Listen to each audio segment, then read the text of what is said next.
घंटा श्री जी के लिए देने में क्या जाता है। अमन राय जी बिहार से। राधे राधे महाराज जी, आपके चरणों में कोटि कोटि दंडवत प्रणाम। महाराज जी, सत्संग की बातें सुन के जान गए, किसी को बता भी देते हैं, पर भजन बल न होने से सारी बातें उतार नहीं पाते। और जब निश्चय करते हैं कि अब बस भजन करना है, तो थोड़े दिन में तो जो मन में पहले की वासना रहती है वो सब एकदम सामने आने लगती है, संसारिक अनुकूलता मिलने लगती है और भजन में कमी आ जाती है। इससे आगे कैसे बढ़ूं महाराज जी? जब हमारा लक्ष्य निश्चित हो जाता है कि हमें राधा वल्लभ जी के दर्शन करने जाने हैं, तो बीच में नौटंकी हो रहा हो, फिल्म चल रही हो, झगड़ा हो रहा हो, मिठाई बट रही हो, सच्चा लक्ष्य वाला है कि दर्शन करने के बाद ही अब जो कुछ होगा होगा। पहला काम होगा हमारा राधा वल्लभ जी के दर्शन करना। अगर वो बीच में मिठाई खाने लगता है, नौटंकी नाटक देखने लगता है, मनोरंजन करने लगता है, हो सकता है वहां पर्दा आ जाए, तो हम भागेंगे ना। तो हमें भजन को ऐसे संभालना है कि हमारे सामने संसार की नौटंकी आएगी, कभी अनुकूल कभी प्रतिकूल, कभी मिठाई अर्थात प्रलोभन आएंगे, कभी भय आएगा, हमको रुकना नहीं है। ये आएंगे, सबके जीवन में आते हैं। अगर हम प्रलोभनों में फंस गए तो भजन छूटेगा, अगर हम भयभीत हो गए तो भजन छूटेगा। दो ही बातें हैं, अनुकूलता या प्रतिकूलता, राग या द्वेष। अगर हम प्रतिकूलता अपमान से भयभीत हो गए तो मार्ग छूट जाएगा, और अनुकूलता सम्मान में फंस गए तो छूट जाएगा। तो हमें नाम को पकड़े रहना है। नए साधक को मन से नाम जपने की बात नहीं सोचनी चाहिए, क्योंकि ये बहुत अच्छी साधना के बाद स्थिति आती है। प्राथमिकता हमारी जबान से नाम उच्चारण की पहले काफी समय तक होनी चाहिए।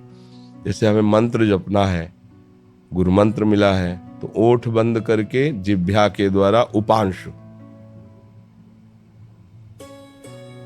जप रहे हैं, और नाम जप करना अपने आप सब ठीक हो जाएगा। हम लोग क्या है, प्रारंभ में सिद्ध आचरण करना चाहते हैं तो नहीं होगा। अब एक दशा है मंत्र जपने की, चल रहा है, आंखों में वही, हृदय में वही, दिमाग में वही घूम रहा है, चल रहा है। तो अभ्यास, वर्षों का जब अभ्यास, हृदय पवित्र, आचरण में निष्पाप वृत्ति, तब जागृत हो जाता है।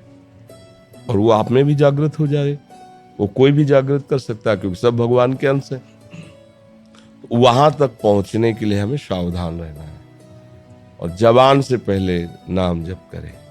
नाम जी जप जागे जोगी।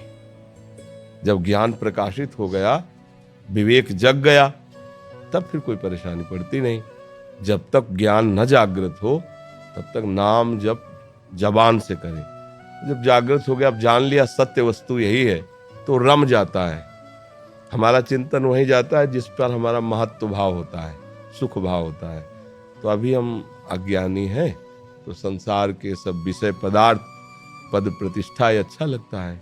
जब विवेक हो जाएगा तब फिर, जैसे बहुत रंग बिरंगे कांच की मोतियां, लड़ियां ये सब हैं, आपसे कहा जाए चुरा लो, तो आपको फ्री दो तो हम नहीं लेंगे, चुराने की क्या बात है। 10 रुपये 50 रुपये के बाजार में ढेर सारे मिलते हैं। ऐसे ही मणिगण पुंज ब्रजपति छाणत हित हरिवंश कर गई कंचु। ये जगत प्रभु के सामने क्या है? बोले कांच की मणियों जैसा। और प्रभु क्या है? बोले इंद्र नील मणि श्याम मनोहर। अब मणिगण पुंज अथाह अपार महिमा युक्त भगवान है। पुंज माने समूह होता है। प्रभु तो ऐश्वर्य के समूह है, एक से एक ऐश्वर्य, एक से एक शक्तियां प्रभु की। तो प्रभु की प्राप्ति के लिए हमें जगत में जन्म हुआ, तो हम कांच न बटोरे, ये सब कांच है। ये बात अंदर आ जाए, अंदर आ जाए तो फिर आपको कोई नहीं रोक सकता। तो ये आएगी कैसे? जबान से। नाम जी जप जागे जोगी, वो योगी हो जाएगा, वो जग जाएगा। नाम जप करके देखो, नाम जप करने से सब ठीक। महात्मा गांधी नाम जप के प्रभाव से इतने निर्भय थे कि वो एक जो अंग्रेज आया था, क्या ना, डायर, उसने कहा पहला काम इंडिया में होगा महात्मा गांधी को गोली से शूट करूं, पहला काम होगा। क्योंकि ये सबसे बड़ी बाधा नजर आ रहे थे। सवेरे ऑफिस में पहुंच गए, हाथ में छड़ी, बगल में गीता जी और मार्किन का सूत का अचला पहन के ऐसे डाल के हर समय जपते रहते थे, रघुपति राघव राजा राम पतित पावन सीताराम। हर समय उनके नाम चलता रहता। और वो आकृति तो देखे ही था फोटो में, तो उसने देखा तुम महात्मा गांधी? हाँ, हमें ही कहते करमचंद महात्मा गांधी। उसको मतलब दिमाग काम नहीं कर रहा था कि जब मेरा ऐलान यहाँ हो चुका है, हम पहला काम करेंगे महात्मा गांधी, और वो आदमी हमसे मिलने आ रहा है। सारी की सारी दिमाग की शक्ति खत्म थी, सामने महात्मा गांधी खड़े थे। क्योंकि नाम जापक है ना, इतनी हिम्मत, मृत्यु उनके सामने खिलौना थी। तो हमारे राष्ट्रपिता कहे गए है ना, हमारे राष्ट्रपिता। इनको हमारा भारत कैसे सम्मान दिया? राष्ट्रपिता कह के। देखो, कुछ कमियां, कुछ बड़ाइयां सबके जीवन में लगी रहती हैं। कोई ऐसा नहीं है जिसमें हम कमी ना निकाल सके, निकालो तो, और कोई ऐसा नहीं जिसमें हम गुण ना निकाल सके। तो भाई हमें अच्छाई पकड़नी है, कमी काहे को पकड़नी है?